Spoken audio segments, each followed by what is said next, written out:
अजित पवार गटाचे नेते आणि मंत्री छगन भुजबळ यांना पक्षात घेऊन भाजप मोठा ओबीसी नेता म्हणून पुढे करतील असे खळबळजनक ट्विट सामाजिक कार्यकर्त्या अंजली दमानिया यांनी केले होते।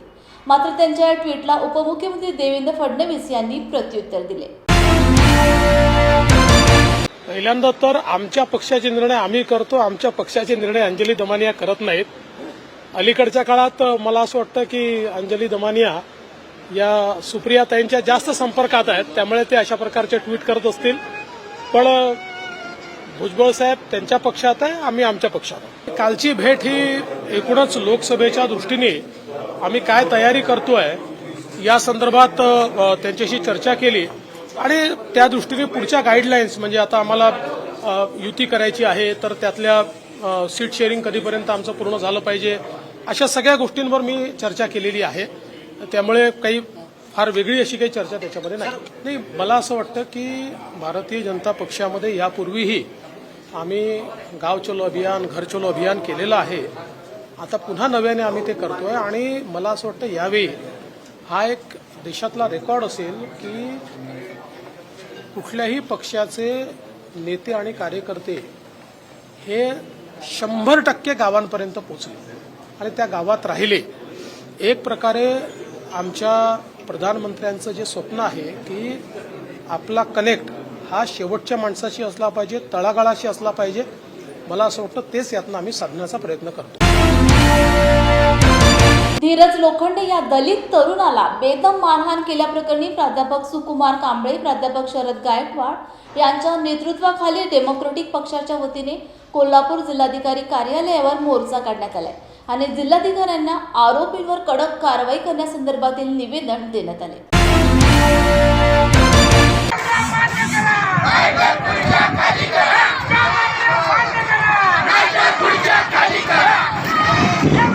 बीजेपीचं सरकार राज्यात आणि केंद्रात आल्यापासून दलित आणि मुस्लिमांच्यावर फार मोठे अन्याय सुरू आहे। त्यापैकीच कोल्हापूर जिल्ह्यातील हातकणंगले तालुक्यातील हेरले गावी धीरज लोखंडे या मातंग समाजाच्या तरुणाला काय गावातल्या गावगुंडांनी उचलून नेऊन असा मारला की तो सध्या मृत्यूशी झुंज देत आहे।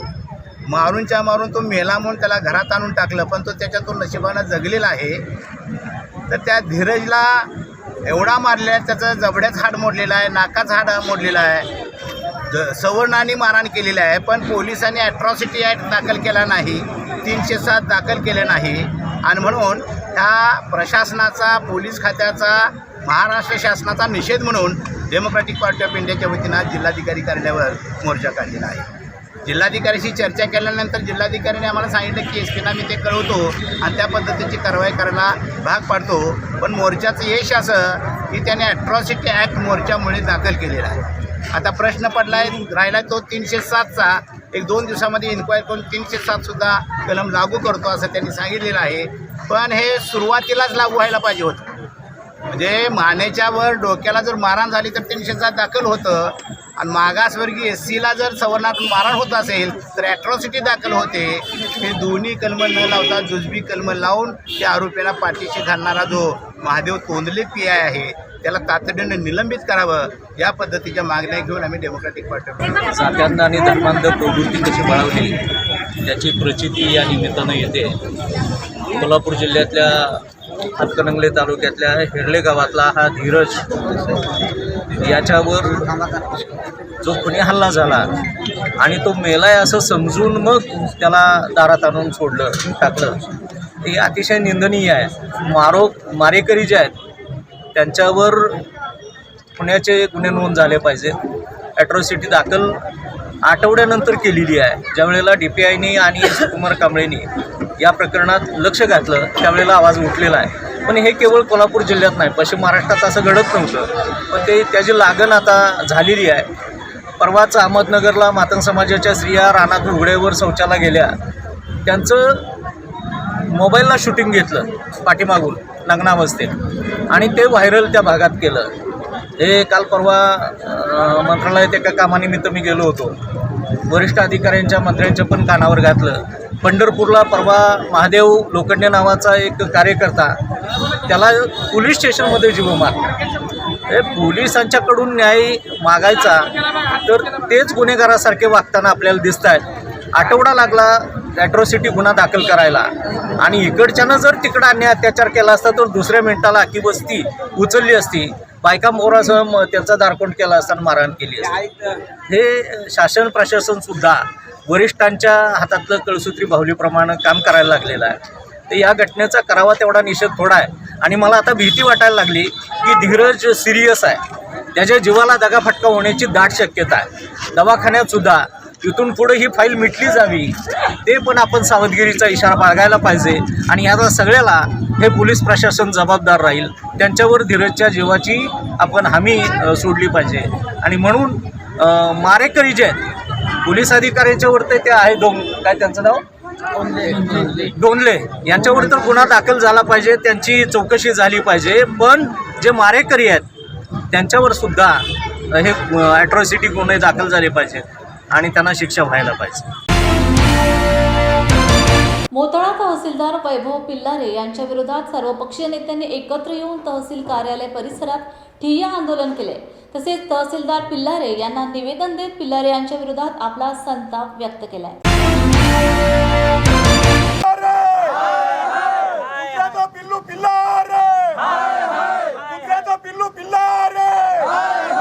मागील 7 महिन्याच्या पूर्वी आलेले तहसीलदार पिल्लारे या व्यक्तीने त्याच्या हलक्या मेंदूप्रमाणे काम करून या तहसील कार्यालयाचाच नव्हे तर या संपूर्ण तालुक्याच्या सर्व शासनाच्या योजनेचा बोजवारा उडवलेला असून या ठिकाणी अनेक म्हणजे चांगले जे लोकांचे रीतसर कामं असतात ते न होता पैसे देऊन चिरीमिरी देऊन या ठिकाणी कामे होत आहेत.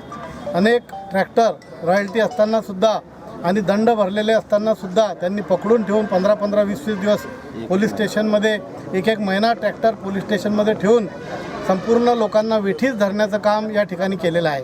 तहसील कार्यालयात कोणी सरपंच असो, कोणी पदाधिकारी असो, जिल्हा परिषद मेंबर असो, माजी सदस्य असो, माजी सभापती असो, अशा लोकांना जनतेच्या कामासाठी आल्यानंतर त्यांचा वेळोवेळी अपमान करणे आणि त्यांना कोंडून मारण्याची धमकी देणे एवढा हा माजोर अधिकारी या ठिकाणी मागील 7 महिन्यापासून असून त्याच्या आरेरावीला कंटाळून या ठिकाणी हे आंदोलन आज उभं होत आहे. या अधिकाऱ्याच्या संदर्भात मी स्वतः बुलढाणा जिल्ह्याचे खासदार प्रतापरावजी जाधव आणि आमदार संजय गायकवाड यांच्याशी 2-3 वेळा माझे बोलणे झाले असून आजसुद्धा या आंदोलनाच्या निमित्तानं मी दोघांशीही बोललो आणि त्यांनी त्याची लवकरात बदली 2 दिवसात बदली होईल असं संजीवभाऊने आत्ताच सांगितलेलं आहे. त्यामुळे या अशा माजोर अधिकाऱ्याला या तालुक्यात न ठेवता याची बुलढाणा येथे मुख्यालयी बदली करावी किंवा इतरत्र याची बदली न झाल्यास आम्ही पुन्हा याच्या कॅबिनला कुलूप लावून या ठिकाणी तीव्र स्वरूपाचं आंदोलन भविष्यात केल्या जाईल आणि याला या तालुक्यातून हकलल्याशिवाय आम्ही सर्व पक्षीय सर्व समाजाची मंडळी या ठिकाणी स्वस्थ बसणार नाही असं आम्ही या ठिकाणी सर्व पत्रकारांच्या वतीनं आणि सर्व तालुक्यातील जनतेच्या वतीनं मी सांगतो. आणि या अधिकाऱ्याला ताबडतोब या तालुक्यातून इतरत्र हलवा किंवा या तालुक्याचा अंत पाहू नका असं मी जिल्हाधिकाऱ्यांना सुद्धा एक नम्र निवेदन करून त्यांना त्या स्वरूपाचं लेखी निवेदनसुद्धा आम्ही आज देत आहे. शिवसेना शिंदे गटाचे आमदार संजय गायकवाड यांनी मंत्री छगन भुजबळ यांना शिवीगाळ केल्याची एक ऑडिओ क्लिप समाज माध्यमांमध्ये व्हायरल झाली. यावरून दोघांमध्ये चांगलाच कलगीतुरा रंगला आहे. आज छगन भुजबळ यांनी ज्या इन्स्टिट्यूटमध्ये संजय गायकवाड राहिले होते त्याचे आम्ही प्रोफेसर होतो असे डिवसणारे वक्तव्य केले. त्यानंतर त्यांना संजय गायकवाड यांनीही खोचक प्रत्युत्तर दिले. आपणही ज्येष्ठ आहात महाराष्ट्रामध्ये, आपणही कोणा समाजाबद्दल भूमिका घेताना जपून भूमिका घ्यायला पाहिजे. आणि राहिला प्रोफेसरचा विषय तर आपले प्रिन्सिपल बाळासाहेब ठाकरे होते, आम्ही पण त्याचे सैनिक आहोत आणि म्हणून कोणती सैनिकाची भाषा कशी वापरायची आम्हाला चांगलं माहिती आहे. आज राज्यामध्ये 57 लाख ओबीसीच्या नोंदी सापडताना तुम्ही ओबीसीचे नेते म्हणता आणि त्याच ओबीसीला विरोध करता आणि आमच्या विरुद्ध आंदोलन करता. अरे आम्ही पण लोक सगळे मराठा आहोत पण आम्हाला ओबीसीची सवलत आहे, विदर्भात सगळ्यांना ती सवलत आहे आणि म्हणून आज 70 वर्ष त्या ओबीसीच्या लोकांना तुम्ही न्याय तर देऊ शकले नाही. पण त्यांचं जर रेकॉर्ड सापडत आहे त्यांच्या लेकराबाळांचं तर तुम्हाला का जळपाट होऊन राहिला, का तिरस्कार करताय तुम्ही? आणि म्हणून माझी जे काही हे आहे, तुम्ही ज्या करोडो लोकांना जो तुम्ही तिरस्कार करून आले त्या उद्वेगातनं माझी ती प्रतिक्रिया आहे. आणि याला मंत्री बनवून काढायचा अधिकार मुख्यमंत्र्यालाच आहे.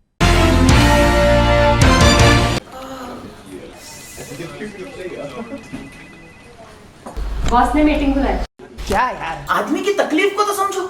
बाहर बाहर उठो बैठो उठो बैठो. जनाब, तकलीफ उठने बैठने की नहीं, तकलीफ बवासीर की है? बवासीर, फिशर, भगंदर, पाइलोनियल साइंस का आयुर्वेद तथा आधुनिक लेजर से उपचार। अभ्युदय पाइल्स लेजर हॉस्पिटल, लोहार समाज भवन के पीछे, महापुष्प सोसाइटी, शताब्दी नगर चौक से मनीष नगर रोड, नागपुर। कॉल और विजिट करें www.pilesfistulacure.com। हुआ बहू? माँ, पाइल्स की बहुत तकलीफ हो रही है। तो तुम गुदरोग सर्जन के पास क्यों नहीं गई? देखो, जैसे हार्ट के लिए हार्ट स्पेशलिस्ट, ब्रेन के लिए ब्रेन स्पेशलिस्ट, तो पाइल्स के लिए पाइल्स स्पेशलिस्ट क्यों नहीं? स्त्री हो या पुरुष, टॉयलेट में तकलीफ केवल पाइल्स ही नहीं, और भी कई प्रकार के गुदरोग तथा कैंसर भी हो सकता है। इसीलिए इसकी प्रत्यक्ष जांच जरूरी है। ठीक है माँ, पर जांच के लिए हम जाएंगे कहाँ? वही काले आयुर्वेदिक पाइल्स हॉस्पिटल में। लेकिन माँ, प्रेगनेंसी में पाइल्स की दवाइयाँ? प्रेगनेंसी में आयुर्वेदिक दवाइयाँ सुरक्षित होती है। जनहित में जारी। काळे आयुर्वेदिक पाइल्स हॉस्पिटल, औषधि चिकित्सा तथा सर्जरी ट्रीटमेंट उपलब्ध। हमारा पता उमरेड रोड, दिघौरी बस स्टॉप के पास, नागपुर। अधिक जानकारी के लिए वेबसाइट पर जाएं kalepileshospital.com। मुंबई येथील स्वयंघोषित विचारवंत सुधींद्र कुलकर्णी या व्यक्तीने डॉक्टर महामानव बाबासाहेब आंबेडकर यांच्याबद्दल मानहानिकारक अपमानजनक शब्दांचा वापर करून भारतीय संविधानाचा अपमान केला होता।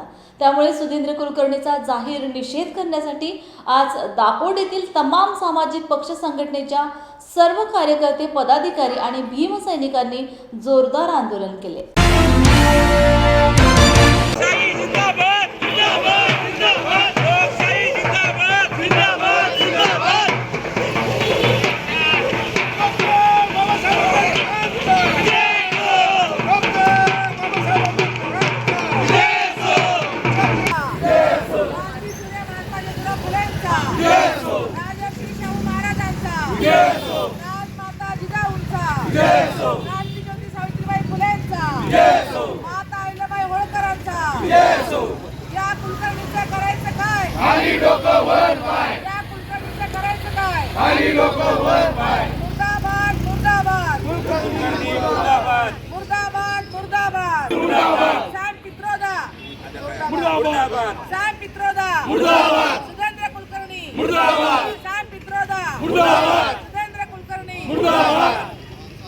संपूर्ण देशामध्ये बाबासाहेबांबद्दल जो अभिमान आहे, बाबासाहेबांनी जे संविधान लिहिलं, त्या संविधानाचा आम्हाला अभिमान आहे आणि त्या संविधानामुळे आम्ही आज टिकलो आहोत। परंतु काही लोकांनी आज संविधान तोडण्याचं काम चालवलेलं आहे। बाबासाहेबांचं संविधान तोडून स्वतःचं संविधान बनवायचं आज या लोकांच्या मनामध्ये आहे। परंतु अशी कुठलीही घटना या भारतातील जनता कधी खपून घेणार नाही आणि बाबासाहेब हे आमचं दैवत आहे। आमच्या दैवताबद्दल जो कोणी बोलल त्याचं खाली डोक्यावर पाय नाही, त्याचं काय करेल जनता हे सांगू शकत नाही। परंतु या अशा भानगुळाचा मी पिंपरी चिंचवड शहर शिवसेनेच्या वतीने, उद्धव बाळासाहेब ठाकरे या गटाच्या वतीने जाहीर निषेध करतो। दळणवळण म्हणजे व्यावहारिक जीवनावर आमची इच्छा आहे, पण त्यांचे विचार आणि आमचे विचार पटत नाहीत। आमचे विचार डॉक्टर बाबासाहेब आंबेडकरांचे विचार आहेत, फुले शाहू आंबेडकर, छत्रपती शिवाजी महाराजांचे विचार आहेत। त्यांचे विचार, गोलगोल गुरुजींचे विचार, त्यांचे हेगडेवारांचे विचार, मनुवाद्यांचे विचार। या ठिकाणी भारत देशामध्ये डॉक्टर बाबासाहेब आंबेडकरांचं संविधान जोपर्यंत आहे तोपर्यंत देशामध्ये हिंदू राज्य हे कायमस्वरूपी राहणार आहे। या देशामध्ये रामराज्य चालणार नाही। या ठिकाणी 26 जानेवारीला प्रत्येक बांधवाला माझी एक नंबर विनंती आहे, कुठल्याही पक्षाचा माणूस असो तर या ठिकाणी डॉक्टर बाबासाहेब आंबेडकरने भारतीय संविधान भारत देशाला बहाल केलेलं आहे। म्हणून डॉक्टर बाबासाहेब आंबेडकर, पंडित जवाहरलाल नेहरू किंवा डॉक्टर राजेंद्र प्रसाद यांचा प्रत्येक झेंड्याखाली फोटो लावला पाहिजे। या ठिकाणी पुढे परवा इकडे भारतीय जनता पक्षाच्या कार्यकर्त्या रामाचा फोटो लावला, परंतु या ठिकाणी कार्यक्रम कुठला आहे? हा कार्यक्रम भारतीय संविधानाचा कार्यक्रम आहे। बाबासाहेबांचा फोटो लावलाच पाहिजे। तर या ठिकाणी रामाने काही इथं घटना दिलेला आहे, कोणत्या देश या ठिकाणी घटनावर चालतो। तर या ठिकाणी तो सुधींद्र कुलकर्णी याच्या ठिकाणी पण पार्टी ऑफ इंडिया सर्व दापोलीकरांच्या नागरिकांच्या वतीनं मी या ठिकाणी त्याचा तीव्र शब्दामध्ये त्या भांडवलाचा जाहीर निषेध करतो। सांस्कृतिक विभाग आणि कोल्हापूर जिल्हा प्रशासनाच्या समन्वयातून 6 दिवसीय महासंस्कृती महोत्सव 2024 शाहू मिल येथे आयोजित करण्यात आले। लोककला, लोकसंस्कृती चालत असलेली मर्दानी खेळाची परंपरा, शिवकालीन शस्त्र, त्यासोबत खाद्य संस्कृती आयोजन केले आहे।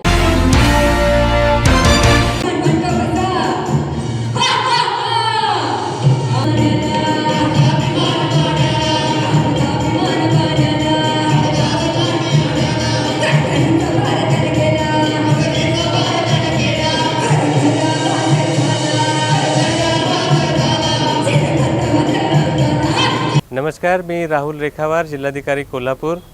महाराष्ट्र शासनाचे सांस्कृतिक विभाग आणि सांस्कृतिक कार्य संचालनालयाच्या माध्यमातून जिल्हा प्रशासनाने सर्व विभागांना एकत्र करून आज आपल्या कोल्हापूर जिल्ह्यामध्ये महासंस्कृती महोत्सवाचं आयोजन केलेलं आहे. हा 5 दिवसीय महोत्सव आहे. आज 31 तारखेपासून ते 4 फेब्रुवारीपर्यंत हा महोत्सव चालेल.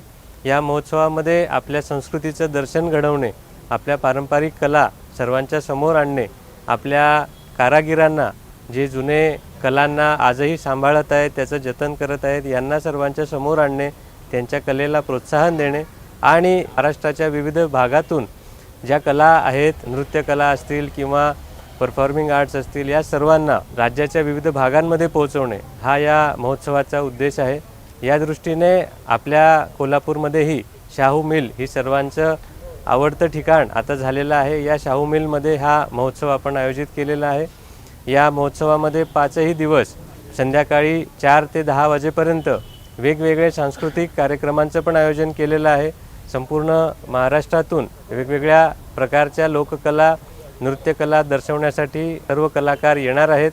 त्यांना अतिशय काळजीपूर्वक निवडण्यात आलेलं आहे.